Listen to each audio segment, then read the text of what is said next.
There are places on this earth where human beings were never meant to survive. The Burma jungle in 1943 was one of them. It was a suffocating, rotting, disease-infested nightmare, an endless ocean of towering teak trees, razor-sharp bamboo, and a canopy so thick it swallowed the sunlight entirely. The men who fought here did not just fight the Imperial Japanese Army. They fought the malaria in their blood. They fought the leeches clinging to their skin. They fought the torrential monsoon rains that turned the earth into a bottomless ocean of black mud. But deep inside this green hell, cutting through the impenetrable darkness, lay an iron vein of death. The Burma Railway.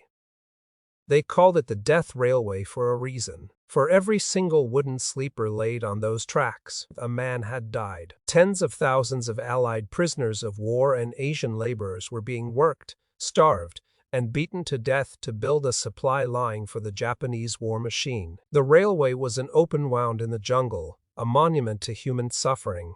And tonight, out in the pitch-black wilderness, a phantom unit of Allied jungle fighters was waiting to sever that vein. They were the Chindits, a specialized, deeply hardened force of British, Gurkha, and Burmese guerrilla soldiers who operated miles behind enemy lines. They carried no heavy artillery. They had no supply lines.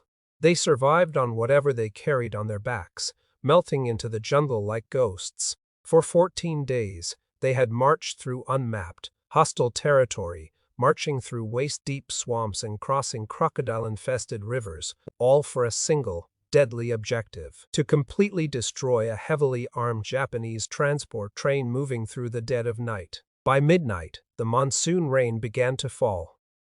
It wasn't a gentle rain. It was a deafening, relentless downpour that hammered against the broad jungle leaves, drowning out every other sound in the world. Down in the mud, 50 feet from the steel tracks, 70 Allied soldiers lay completely motionless. Their faces were blackened with charcoal. Their uniforms were rotting off their bodies from the humidity. The psychological tension in the absolute dark was unimaginable.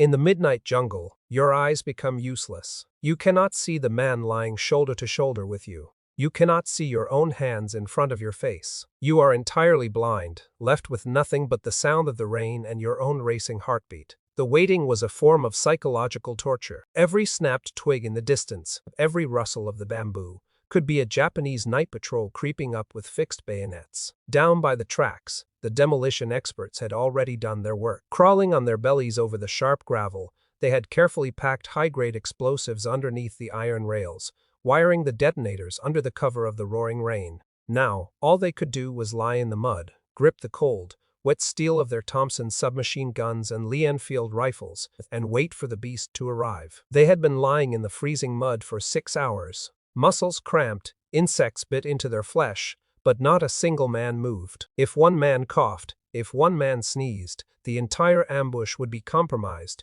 and the Japanese would slaughter them all in the dark. Then, they felt it. Before they could hear it, they could feel it in the earth. A faint, rhythmic vibration traveling through the wet soil. The men tightened their grips on their weapons. The safety catches were slowly, silently pushed forward. Through the deafening roar of the monsoon rain, a new sound began to echo through the jungle canyon. The heavy, metallic, mechanical chugging of a steam locomotive. It sounded like a monstrous breathing in the dark. Slowly, a beam of harsh yellow light pierced through the dense, rainy blackness. It was the train's headlight, sweeping through the jungle like a predator's eye, illuminating the falling rain like silver needles. The Japanese transport train was massive, carrying tons of heavy munitions, artillery shells, and hundreds of battle-hardened Japanese infantrymen heading toward the front lines in India. The train guards stood on the open platforms between the carriages, their rifles slung over their shoulders, smoking cigarettes, completely unaware that dozens of pairs of eyes were tracking their every move from the impenetrable darkness just yards away.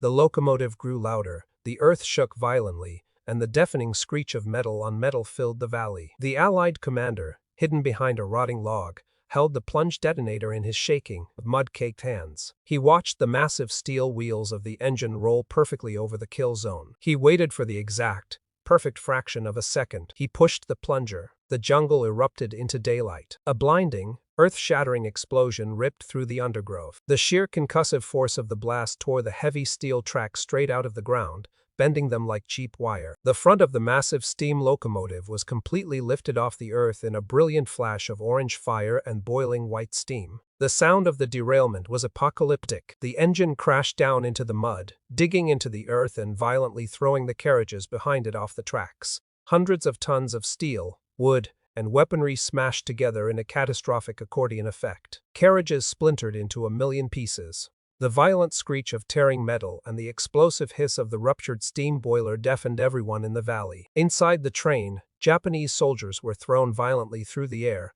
crushed by shifting cargo and shattering wood. But the ambush had only just begun. The second the train came to a catastrophic halt, the blinding darkness returned, but this time, it was illuminated by the relentless, strobing flashes of dozens of Allied machine guns. The jungle tree line opened up with a devastating wall of lead. Thompson submachine guns, Bren light machine guns, and Lee Enfield rifles poured an ocean of crossfire directly into the shattered carriages. The tracer rounds zipped through the blackness like deadly red lasers, tearing through the thin wooden walls of the train cars. The Japanese soldiers who survived the initial crash were instantly pinned down in a nightmare scenario. They were trapped inside a metal coffin, being fired upon from an invisible enemy hidden in the dark.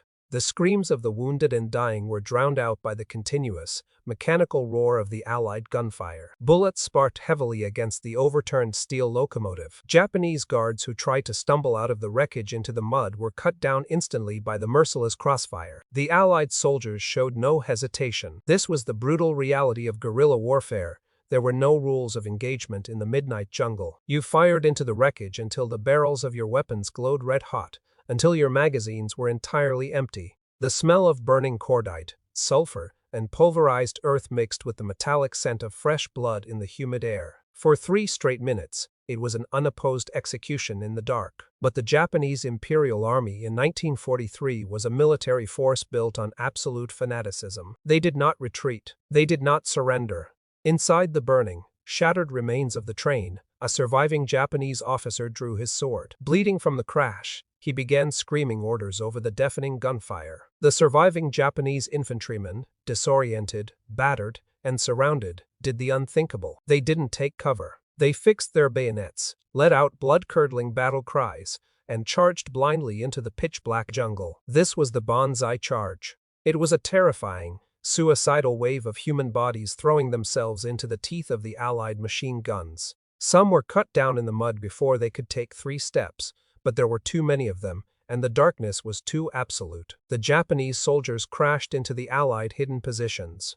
The ambush instantly devolved into a chaotic, horrifying close-quarters massacre. Guns were useless at this range in the pitch black. It became a primitive, savage fight in the slippery mud. Men wrestled in the dark, unable to tell friend from foe. It was the horrific sound of bayonets piercing flesh, the crunch of rifle butts against skulls, and the terrifying, silent work of the Gurkhas. The Gurkha soldiers had drawn their kukris, heavy, curved blades designed for decapitation. In the absolute darkness, they crawled through the mud, grabbing legs, pulling men down, and ending lives without a single sound. The jungle floor was slick with rain and blood. Men drowned in the mud as they strangled each other in the dark. It was pure, unadulterated madness. The Allied commander knew that if they stayed any longer, the entire Japanese regiment would eventually overwhelm them. He blew the high-pitched whistle, the signal for an immediate, total withdrawal.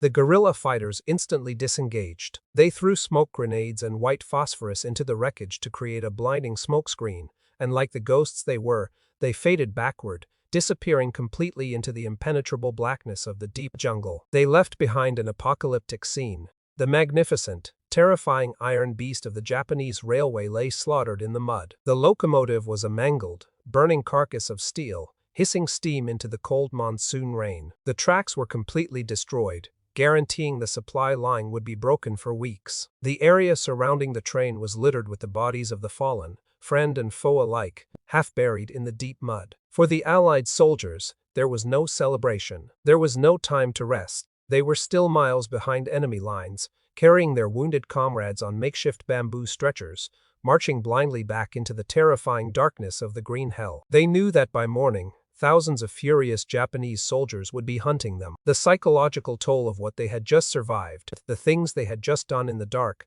would haunt their minds until the day they died. By dawn, the torrential rains had washed away the blood from the leaves, but the colossal wreckage of the train remained, a burning scar against the deep green of Burma. The Japanese engineers eventually came. They rebuilt the tracks over the ashes. They forced more prisoners of war to clear the wreckage, working them until their hearts stopped, burying their bodies anonymously beside the iron rails. This was the forgotten war. While the world focused on the beaches of Normandy and the ruins of Stalingrad, thousands of men were fighting and dying in the silent, suffocating darkness of the Asian jungles. They fought a war where the environment was just as lethal as the enemy's bullets. A war fought in the shadows, where courage was measured not in grand charges across open fields, but in the sheer will to survive the terrifying, pitch-black night. The battlefield was eventually abandoned, but the bodies were still being discovered decades later. Follow the page for more hidden war stories.